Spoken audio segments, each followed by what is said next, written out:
ইরানের একাধিক লক্ষ্যবস্তুতে নতুন করে হামলা চালিয়েছে যুক্তরাষ্ট্র। দেশটির প্রেসিডেন্ট ডোনাল্ড ট্রাম্পের নির্দেশনার পর ইরানের বিভিন্ন স্থানে হামলা চালায় মার্কিন সেনারা। এর জবাবে ইরান গুরুত্বপূর্ণ হরমুজ প্রণালী সম্পূর্ণভাবে বন্ধ করে দিয়েছে।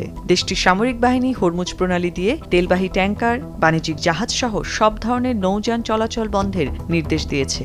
এই নির্দেশ লঙ্ঘন করলে নৌযানকে লক্ষ্যবস্তু করা হবে বলেও সতর্ক করে দেওয়া হয়েছে। পাশাপাশি পাল্টা হামলা হিসেবে বাহরাইন ও কুয়েতে মার্কিন ঘাঁটি ও হরমুজে দুটি জাহাজে হামলা চালিয়েছে দেশটি।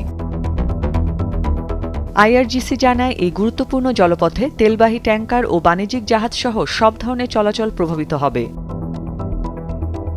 এর আগে কোনো শান্তি চুক্তি চূড়ান্ত না হলে যুক্তরাষ্ট্র ইরানের বিরুদ্ধে অত্যন্ত কঠিন হামলা চালাবে বলে হুঁশিয়ারি দেন ডোনাল্ড ট্রাম্প। তিনি বলেন, যুদ্ধ বন্ধে চলমান আলোচনায় পর্যাপ্ত অগ্রগতি না হওয়ায় ইরানের বিরুদ্ধে আবারও সামরিক হামলা শুরু করবে ওয়াশিংটন। প্রয়োজনে বেসামরিক অবকাঠামোকেও হামলার লক্ষ্যবস্তু করা হতে পারে বলে ঘোষণা দিয়েছেন প্রেসিডেন্ট ট্রাম্প। মার্কিন প্রেসিডেন্ট দীর্ঘদিন ধরে চলা তেহরানের সঙ্গে আলোচনার ধীরগতির সমালোচনা করে বলেন, ইরানের সঙ্গে যুদ্ধের অবসান ঘটাতে একটি সমঝোতা চুক্তির জন্য কয়েক মাস ধরে কাজ করছে তার প্রশাসন।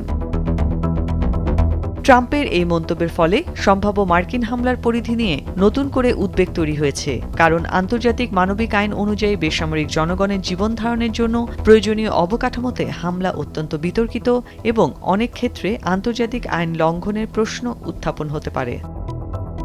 অর্ণব নাসির, ভোরের কাগজ।